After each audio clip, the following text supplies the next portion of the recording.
Bonsoir à tous, bienvenue à vous, un plaisir de vous retrouver ce soir en direct dans On se dit tout sur Média TV. Et nous allons justement démarrer une petite série avec Linda Jabran. Nous allons travailler sur certains de nos comportements, comprendre d'où ils peuvent venir et développer les outils nécessaires afin de pouvoir les dépasser. Alors dans ce premier épisode, nous allons apprendre à être plus simple pour arrêter de chercher la perfection. Cela peut paraître contradictoire, mais à vouloir chercher le bonheur à tout prix, on en oublie parfois d'être heureux tout simplement. Alors d'abord, définissons ce contexte et tout cela et plus encore avec vous, Linda Jabran. Vous êtes coach, consultante. Bonsoir Linda, comment ça va? Bonsoir Yasmine, comment vous allez? Très bien, très heureuse. Ça se passe bien pour vous? Oui, alhamdoulilah, très heureuse de vous recevoir au lendemain de ce 8 mars. On continue justement à booster la société, à booster les femmes aussi qui nous regardent, qui nous suivent. Alors, l'idée avec vous aujourd'hui, et à travers une série aussi de rendez-vous que nous allons programmer régulièrement, c'est d'apprendre à se recentrer sur l'essentiel. OK? Et donc, ce soir, apprendre à être plus simple. Pourquoi? Est-ce qu'on est devenu compliqué? C'est sûr, c'est sûr. En tout cas, déjà pour une petite introduction par rapport aux séries de comportements qu'on va traiter prochainement, c'est sûr que notre comportement et notre manière d'agir a toujours eu son importance. La manière dont nous nous comportons, dont nous obtenons la confiance des autres, la qualité de nos relations. Est devenue aujourd'hui la clé de notre réussite. Donc aujourd'hui, pourquoi opter pour la simplicité? Tout simplement parce qu'on s'est rendu compte que le perfectionnisme n'est pas nécessairement une qualité et fait souffrir beaucoup de personnes, que ce soit au niveau du plan émotionnel ou au niveau du plan mental. Donc aujourd'hui, on est capable de reconnecter notre cerveau et de créer de nouvelles connexions afin de pouvoir agir autrement. Donc être plus simple et simplement agir d'une autre manière et se comporter d'une autre manière. Alors, être plus simple, être moins compliqué, être moins perfectionniste, beaucoup relient ça à l'image que l'on dégage. C'est souvent, surtout, diraient certains, pour plaire aux autres. Est-ce que vous êtes d'accord? C'est sûr, comprendre être perfectionniste ou tendre vers le perfectionnisme, il y a toujours deux choses qui sont en jeu. D'abord, l'ego de la personne. Qui se nourrit par rapport à ce perfectionnisme et à très bien faire les choses, et deuxièmement nourrir le regard et le jugement des autres. Je donnerai un exemple. Donc quand une personne cherche à être parfaite dans son travail, c'est qu'il veut être aux yeux de son supérieur ou de son patron la personne idéale et qui n'a rien à se reprocher. Donc il y a deux éléments qui interviennent au niveau du perfectionnisme.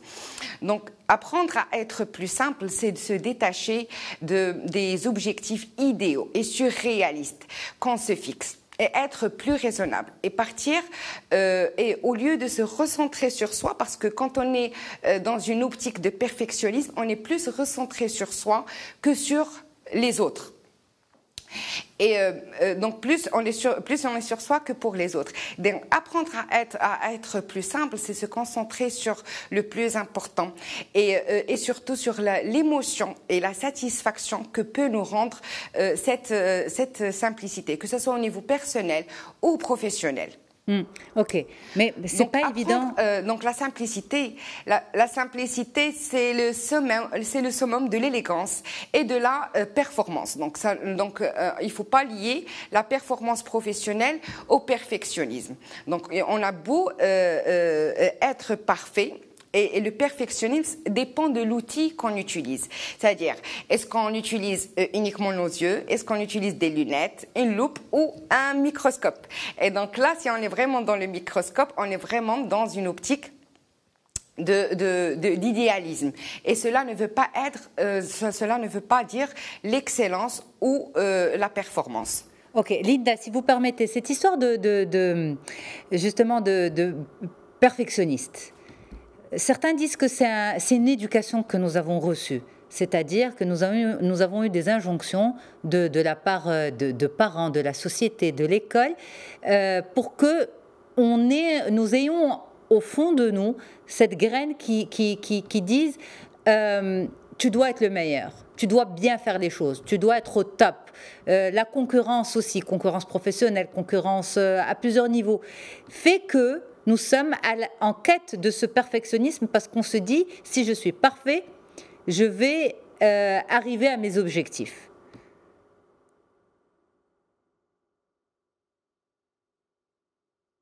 C'est sûr que le perfectionnisme dépend de 3 éléments. Il y a le génétique, et ça a été prouvé que le perfectionnisme est héréditaire, et familial et culturel. Donc le tout fond, comme toute autre croyance, Yasmine, est élaborée à travers notre éducation, notre parcours scolaire, et deviennent au fil des temps des certitudes et des croyances. Et donc du coup, ces croyances et ces habitudes deviennent nos pilotes automatiques. Donc, nos actions deviennent automatiques et nos comportements deviennent automatiques par rapport à ces croyances. La nouveauté aujourd'hui, c'est qu'on a la possibilité d'agir et de décider afin de pouvoir changer ces différentes croyances ou comportements, croyances limitantes ou comportements nocifs. Ok, alors justement, vous l'avez dit, dans ce cas-là, être perfectionniste, c'est à la limite de la croyance limitante parce que ça nous met dans un cadre et ça nous dit voilà comment il faut agir, voilà comment il faut faire si tu veux arriver à tel ou tel objectif. Maintenant, comme toute croyance limitante, il faut la défaire. Donc même le perfectionnisme, il faut s'en défaire. J'imagine que de la même manière qu'on l'absorbe en tant que croyance et en tant que comportement, à travers le temps, on ne peut pas, en un claquement de doigts, se dire bon bah tiens, j'ai regardé une émission sur Média TV, on m'a dit qu'il fallait que j'apprenne à être plus simple, ça va se faire en un claquement de doigts. Non, c'est un processus, n'est-ce pas, Linda? C'est sûr, c'est sûr. Donc là, dans ce cas, c'est clair que quand on a une habitude qui est mise en place, il est quelquefois, pas souvent, parce que ça dépend de l'état d'esprit des personnes, de se débarrasser ou de jeter par la fenêtre tous nos comportements nocifs et nos croyances limitantes. Trop facile à dire, mais ce qui est logique et réalisable et ce qui est très très simple, c'est que toute croyance limitante doit être remplacée par une croyance dynamisante. Donc on ne peut pas effacer quelque chose sans la remplacer. Et dans tout ça, moi je dirais que il y a de la simplicité à vouloir changer les choses si on le décide et si on passe à l'action. Notre cerveau a été, je dirais, programmé d'une certaine manière par rapport à notre éducation, par rapport à notre entourage, par rapport à nos études. Et du coup, on est dans l'absolu et on se croit que voilà, c'est fait, c'est comme ça et ça ne va pas changer. Mais le plus important, c'est de se poser et de prendre un petit peu de recul et de comprendre comment déjà on fonctionne. Pourquoi on est dans cette optique de perfectionnisme? Qu'est-ce que cela nourrit en nous? Ou qu'est-ce que cela nous permet d'atteindre? Est-ce qu'on a peur de quelque chose? Est-ce qu'on a peur d'un manque de reconnaissance? Est-ce qu'on a peur d'un échec? Donc il y a beaucoup de choses qui se cachent derrière ce perfectionnisme. L'idéal est de pouvoir se poser et de se dire où j'en suis aujourd'hui, quels sont les avantages et quels sont les inconvénients de ce perfectionnisme. Et si je continue dans cette optique, quelles seront les conséquences pour moi? C'est-à-dire plutôt dans tout ce qui est négatif. Est-ce que c'est une bonne chose ou est-ce que c'est une mauvaise chose? Et de voir que si je diminue ma qualité de 97% à 90%, les gens ne vont pas se rendre compte, mais j'aurai gagné en temps et en énergie. Donc là, il s'agit de faire un travail sur soi et se poser, d'éliminer tout ce qui me rend malade ou tout ce qui me stresse aussi, donc c'est aussi une émotion négative aussi, et de se dire qu'est-ce que je veux exactement, pourquoi d'abord je suis comme ça et qu'est-ce que je veux et comment je vais y arriver. Si vous permettez, Linda, justement, la prise de conscience, comme vous l'avez dit, c'est un process, ça se travaille, il faut cette auto-inspection, réfléchir avec soi-même, être honnête vis-à-vis de soi-même, se poser les bonnes questions et y répondre de la manière la plus honnête possible. Comme vous l'avez dit, ça peut être l'autre, le regard de l'autre qui est important pour moi, ça peut être l'ego, ça peut être beaucoup de choses. Maintenant, qu'est-ce qui fait qu'un jour ou l'autre, on a envie de se poser cette question et de se dire, tiens, moi, ma vie est trop compliquée, je suis toujours à la recherche de la perfection et ça me fatigue, ça m'essouffle, ça m'épuise, ça me bouffe de l'intérieur. J'ai l'impression d'avoir répondu à la question, en fait. Parce que tout tourne autour de la même chose. Parce que c'est simple, ça ne demande pas une recette miraculeuse. C'est simple, se dire non et 1000 fois non aux choses compliquées et je vais opter pour la simplicité et commencer à décider et agir par des petites actions par des petites actions, c'est-à-dire vraiment être dans le baby step, c'est-à-dire je vais tomber et je vais me relever et je vais retomber et je vais me relever jusqu'à ce que j'apprenne à marcher. Vous comprenez? Ouais. Et donc, je décide de me défaire de ce Oui, dites-moi. Je comprends.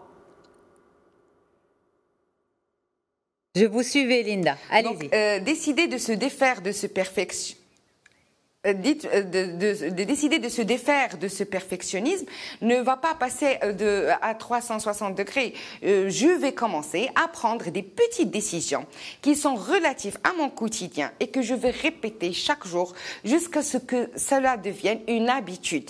Et j'aurai automatiquement, je serai débarrassée de tout ce qui est habitude et croyances limitantes et j'aurai mis en place de nouvelles croyances. La prise de conscience, Yasmine, est très importante. Mais quelquefois, il suffit juste de prendre la décision de changer un petit chouïa dans mon quotidien, dans mes habitudes.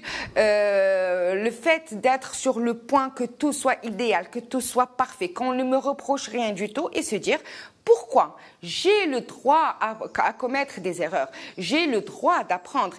Et même si cela se produit, cela ne touche en aucun cas ma vraie valeur et ma vraie personne. Je suis ce que je suis, en dépend de ce que je réalise comme résultat, comme travail, comme exploit. Donc cela n'a rien à voir avec moi-même et je peux me le permettre. Donc alors, déjà, si j'accepte oui. Oui, je vais vous arrêter là.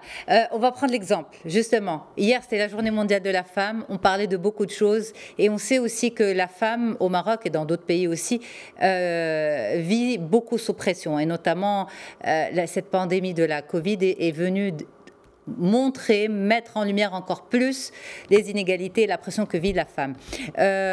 Justement, une maman qui travaille, qui est mère, qui épouse, qui a un foyer à gérer, c'est plusieurs casquettes dans la même journée, pas dans la même semaine, mais dans la même journée.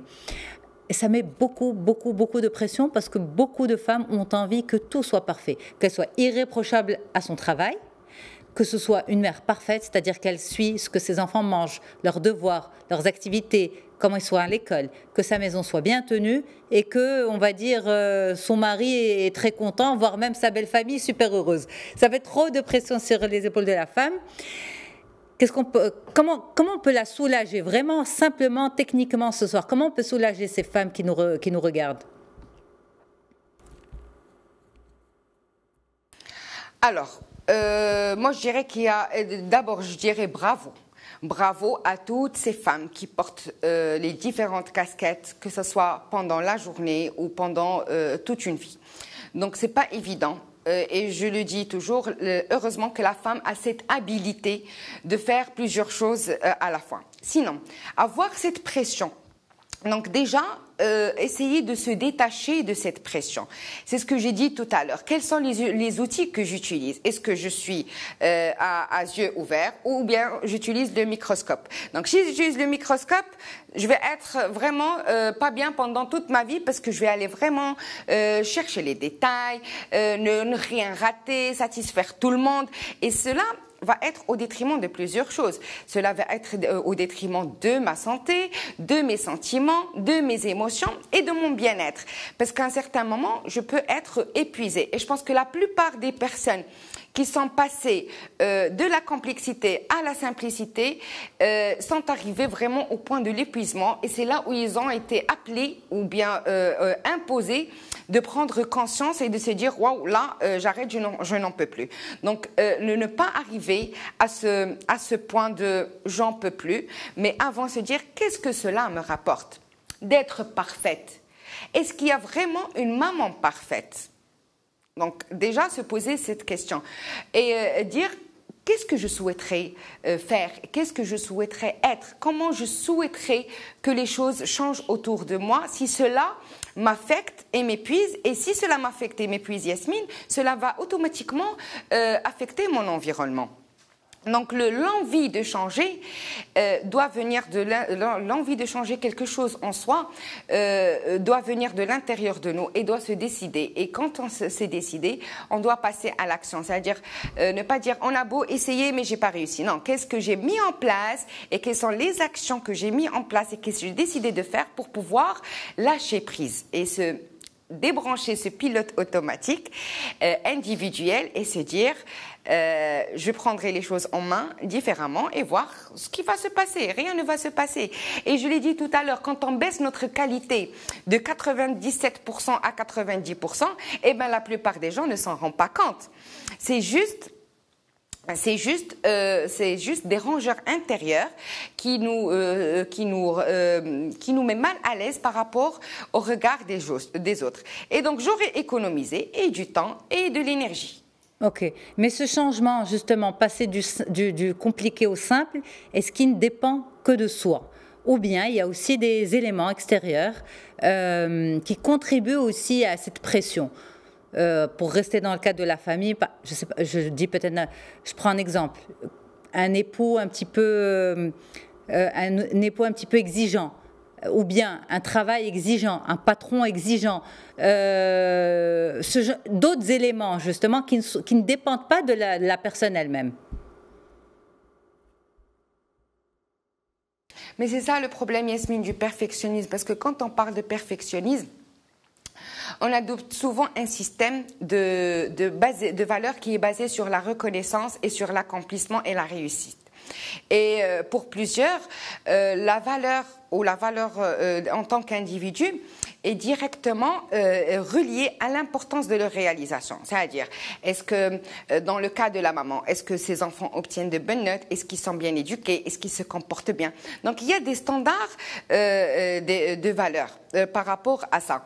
Et donc, le fait de lâcher prise par rapport à ce standard ne diminue en aucun cas la vraie valeur de la personne. Ce que je veux te dire, Yasmine, c'est dans le cas du perfectionnisme, on lie toujours la personne au travail et à l'accomplissement et aux réalisations obtenues. Et ça, c'est faux. Parce que commettre des erreurs, c'est-à-dire, il se peut que votre fille n'ait pas bien révisé, qu'il n'ait pas bien eu une bonne note, c'est pas la fin du monde.